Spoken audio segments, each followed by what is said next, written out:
Imagine que estamos en uma terra antiga e caia de historia, onde o povo judo vive, trabalha e reza em paz.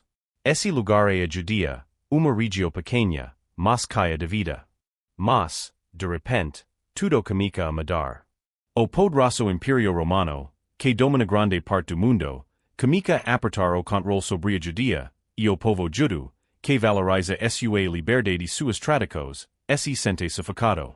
O que comico com pequenas regras e impostos pesados logo se transforma em uma opressão terrível. Agora, imagine o som de milhares de passos marchando pelas ruas de Jerusalém, são os soldados romanos, com armaduras brilhantes e espadas afiadas, prontos para mostrar seu poder.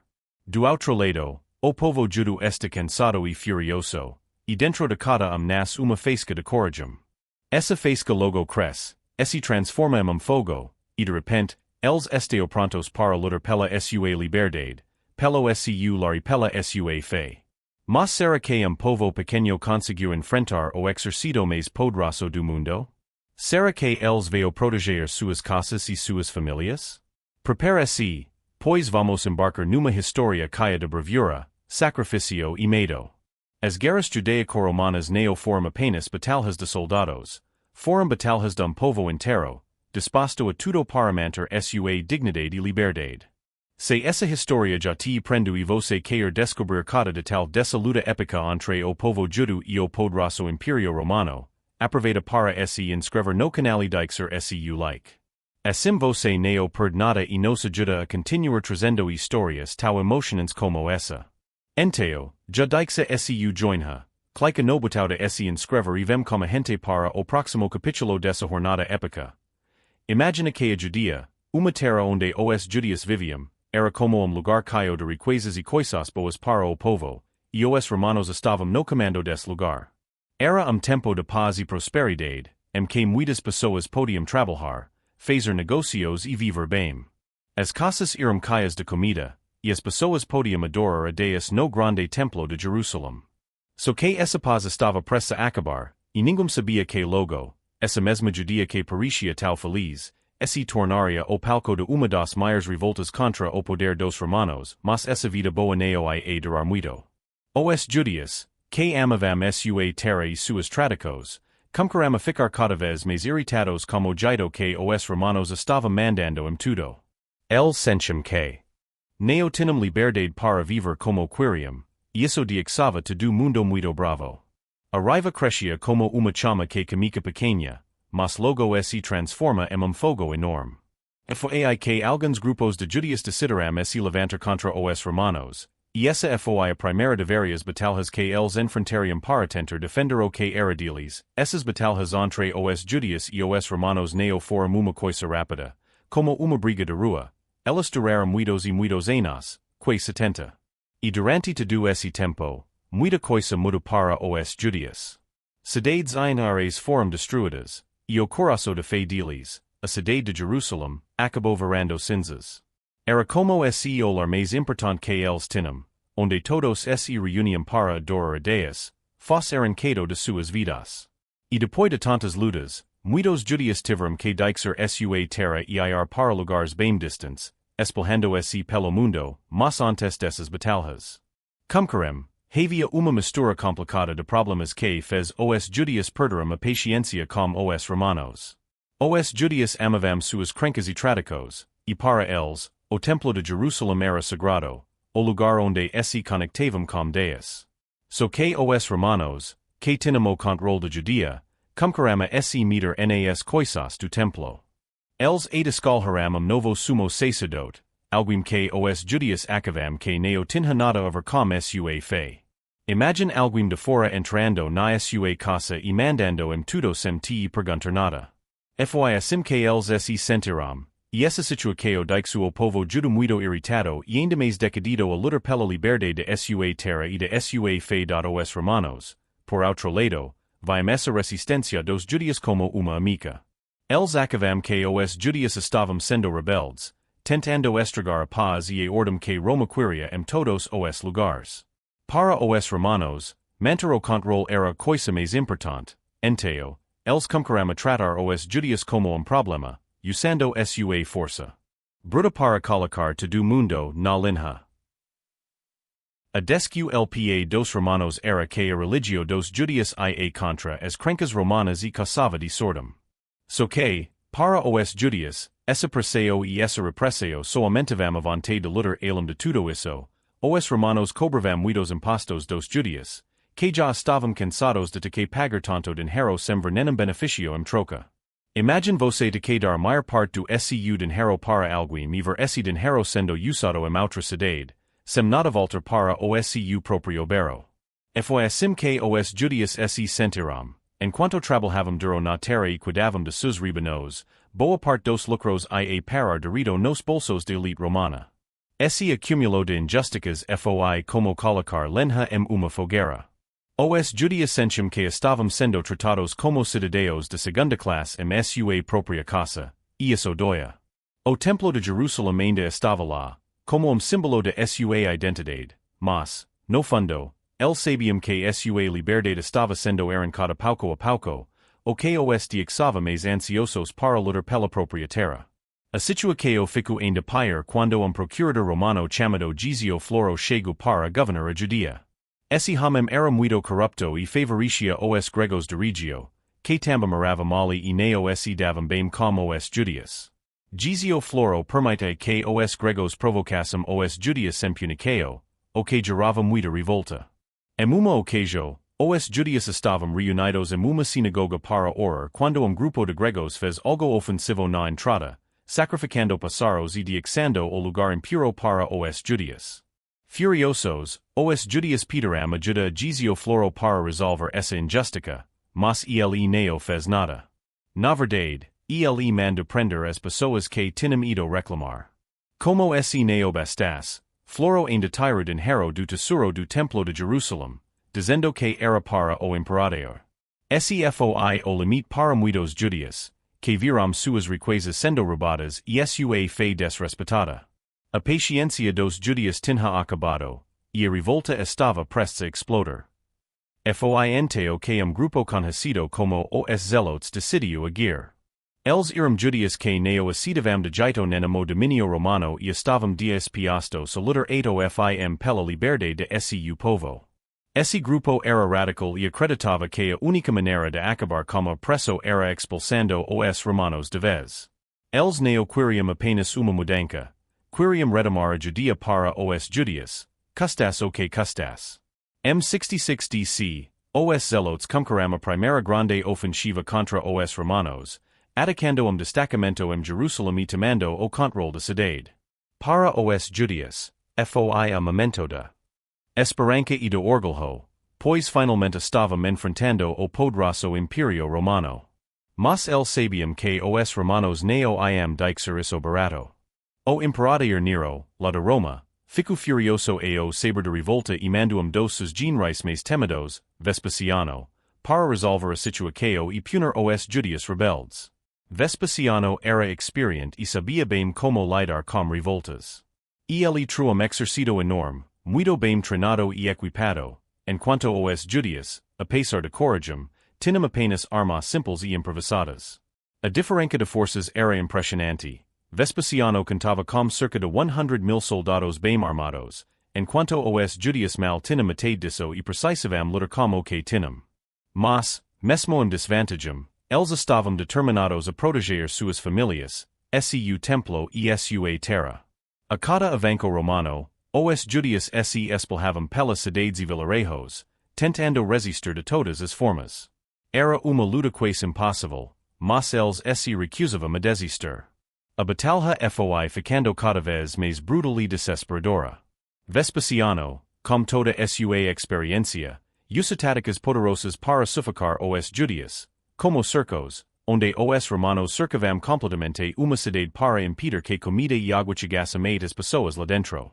Os Judias se viram presos e sem saída, especialmente quando os romanos chegaram aos arredores de Jerusalém. M70 DC, durante a Páscoa judaica, o filho de Vespasiano, Tito, cercou Jerusalém, bloqueando todas as saídas da cidade.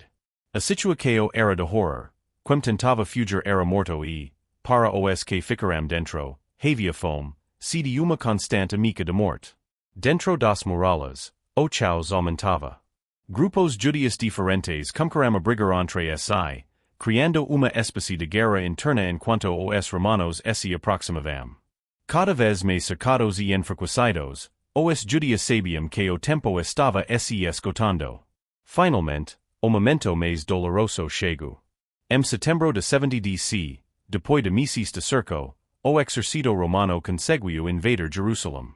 Os soldados detidos avancaram pelas ruas, derrotando os últimos defensores judíos.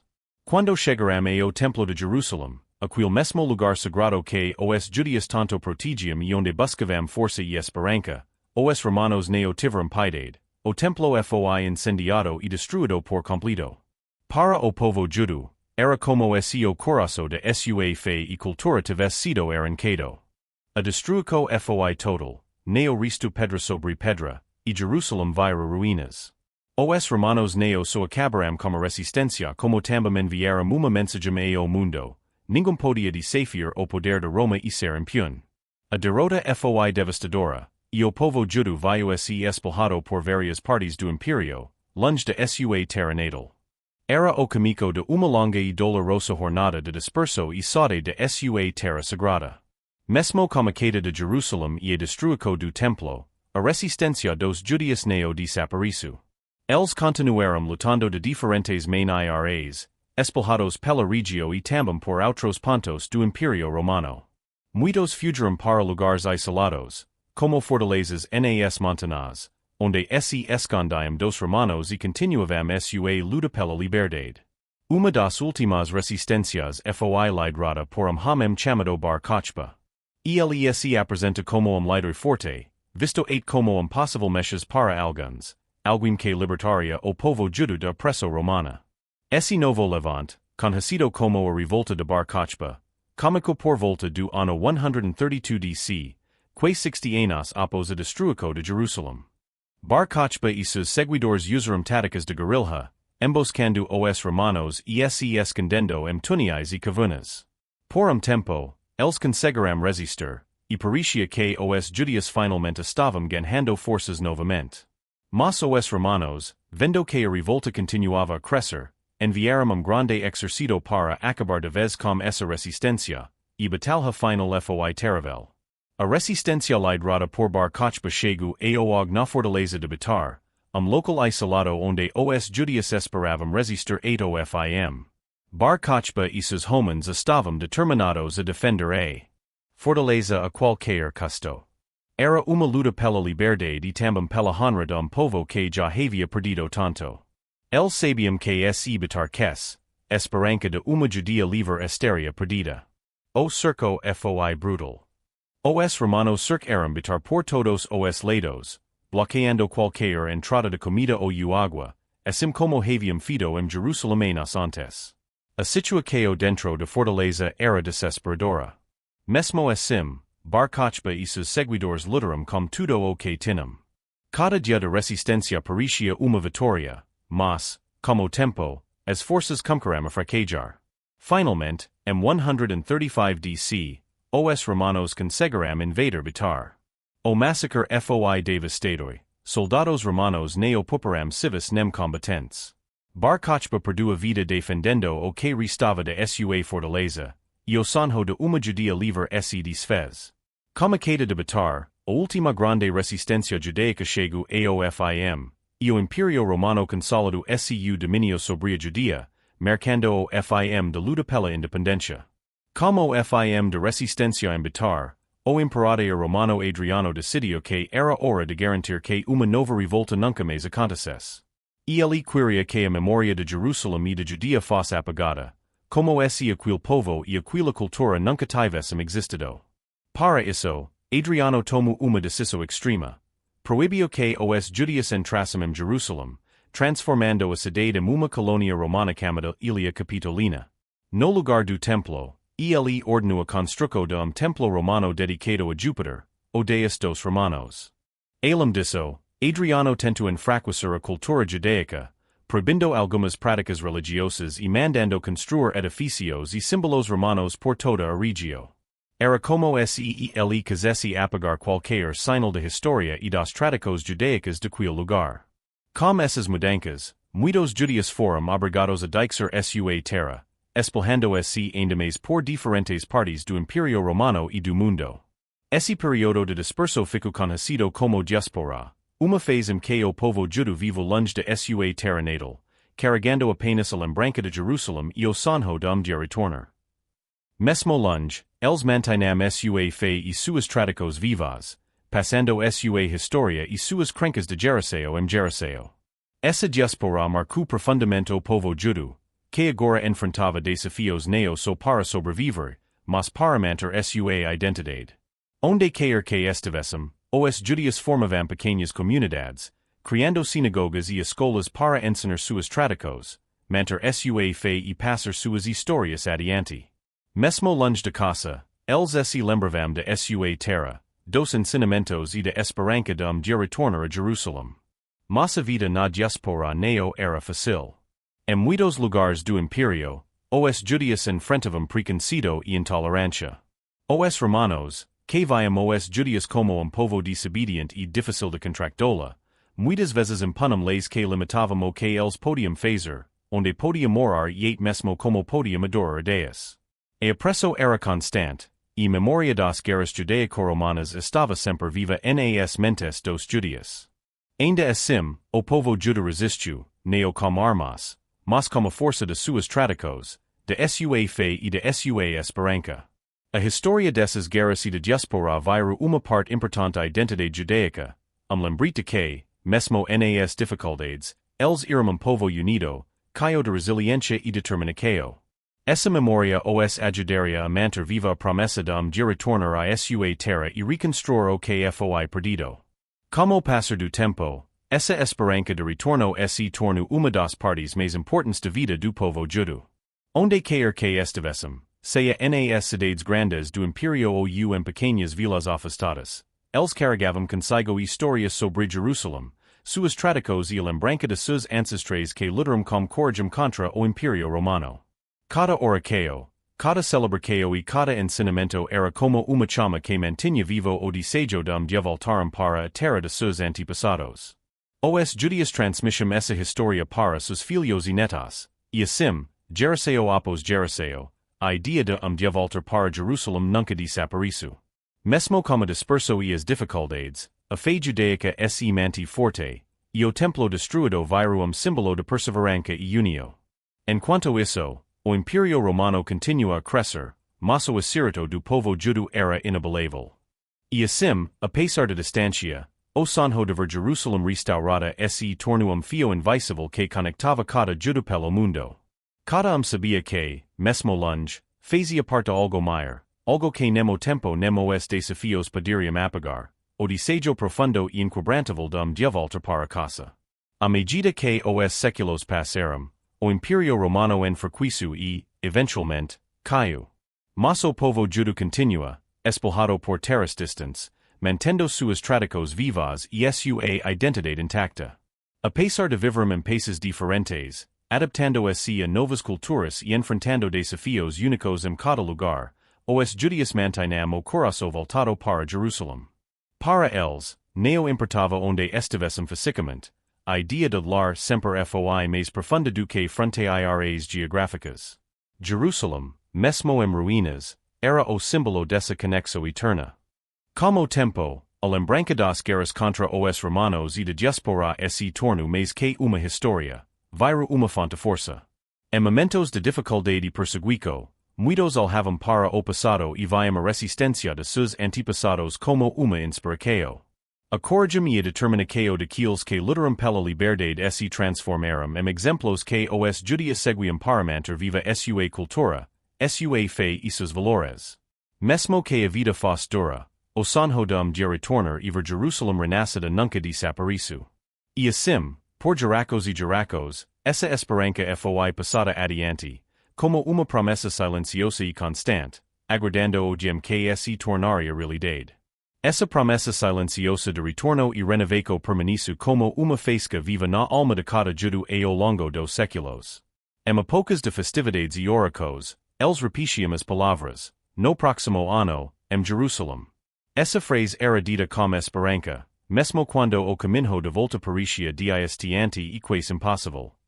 Durante todos esses anos, o mundo ao redor mudava, novos impérios surgiam e caíam, mas o povo judeu continuava forte em sua identidade e propósito.